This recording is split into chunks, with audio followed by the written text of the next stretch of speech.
la parole.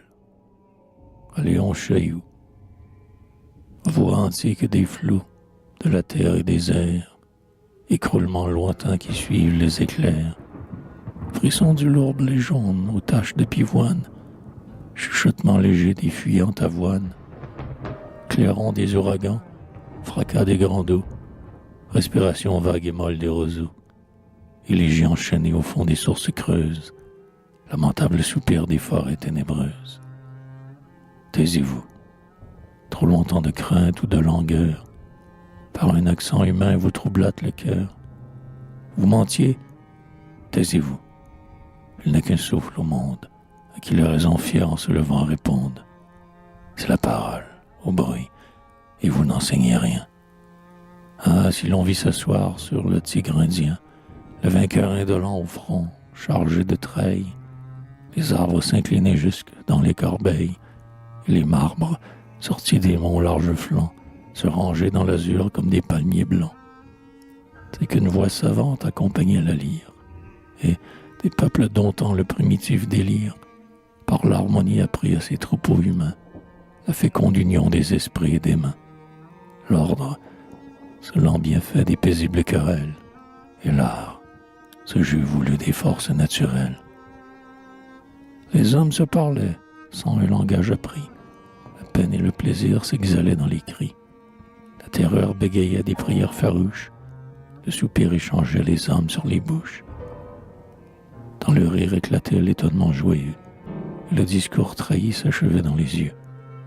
Peut-être au bord des eaux, seul et baissant la tête, quelque sauvage enfant qu'on eût nommé poète, las de son ignorance et plein de vagues ennuis, sollicitait les gens à pleurer avec lui.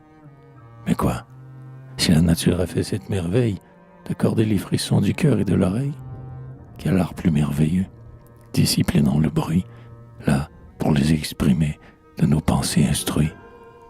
Quand l'invisible esprit d'une secousse forte de sa prison de chair a-t-il forcé la porte?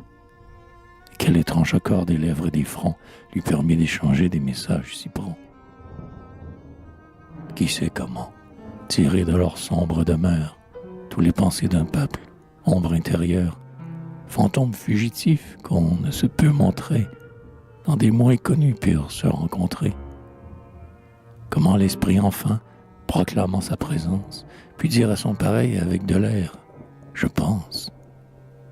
Ne se pourrait-il pas qu'au même lieu conduit, deux hommes tourmentés du silence des nuits, communiant déjà de leurs mains fraternelles, eussent ensemble aux deux élevé leurs prunelles, qu'ils eussent embrassé les mondes infinis, puis, se sentant plus grands, d'intelligence unie et dignes d'obtenir le verbe en récompense, se fussent dit, tout bas l'un à l'autre, « Je pense ». Vous avez nommé l'âme, et vos noms sont perdus, vous à qui ces moments délicieux sont dus, ou, d'un ami comprise, une profonde idée, par le concert des cœurs semble mieux posséder, où l'entretien fait poindre à l'intime horizon l'évidence divine, aube de la raison. Votre parole même a péri d'âge en âge. Les mots se sont polis pour un moins fier langage, tel devenu un fleuve aux pompeuses lenteurs. Les torrents effacés sont plus loin des hauteurs. Les vieux mots sont sacrés. L'enfant qui balbutie en reçoit le dépôt dès qu'il reçoit la vie. La Vierge qui les aime au refrain des chansons, du timbre de sa voix en rajeunit les sons. Les récits des aïeux les rendent vénérables, et la loi les transmet redoutés dans ses tables. Et ne sentez-vous pas que les mots sous la main naissent avec des traits comme un visage humain? Ils font de la chaleur du jour comme la flamme, et l'air tressaille en eux des secousses de l'âme. Jadis, dans les cités, mères des longs discours, les mots étaient les rois, ils y règnent toujours. Toujours dans la rumeur d'une vaste assemblée s'adresse tout à coup l'éloquence troublée. Son bras lance une chaîne au peuple furieux. Elle arrête sur lui la force de ses yeux. Et son regard de jeu fait redouter en elle tous les cris que sa bouche en silence amoncelle. Un frisson court dans l'air. On écoute. Elle dit, et le discours vibrant se déroule et grandit. Comme le rameau plié au soupir du feuillage, son geste harmonieux rythme son beau langage. Et, comme un vol d'oiseau palpite au fond des bois, les ailes des pensées bruissent dans sa voix. Un génie échappé de ses lèvres divines va secouer l'honneur dans toutes les poitrines. L'héroïsme jaillit de l'unanimité. Magnanime éloquence, âme de la cité, quel peuple est terrassé s'il peut ouïr encore, sous la toge au grand pli battre ton cœur sonore. Par ta bouche sacrée, les mots sont souverains. Quand bondit Mirabeau, lesquels sont les plus craints? Ou des mots ou des rois? On dit que Démosthène, haranguant la tempête avant d'instruire Athènes, les bras levés et front nus, les pieds dans le limon, marchait, sommant les flots qui disent toujours non. Et les flots verts jetaient, plus purs que nous ne sommes, des insultes de neige à l'orateur des hommes. Mais, plus maître que lui, Mirabeau, c'est la mer. Il sévit, océan fougueux, mobile, amer, dont la vague soulève et dont le gouffre tire, et le peuple emporté n'est plus que le navire. Il l'agite, il lui montre un péril sans salut, le fait errer longtemps, sans étoile et sans but, lui remplit tour à tour les yeux d'éclairs et d'ombre, l'ébranlant le heurtant des écueils sans nombre, et quand, pris de vertige, il a crié merci, l'entraîne à voile pleine au port qu'il a choisi.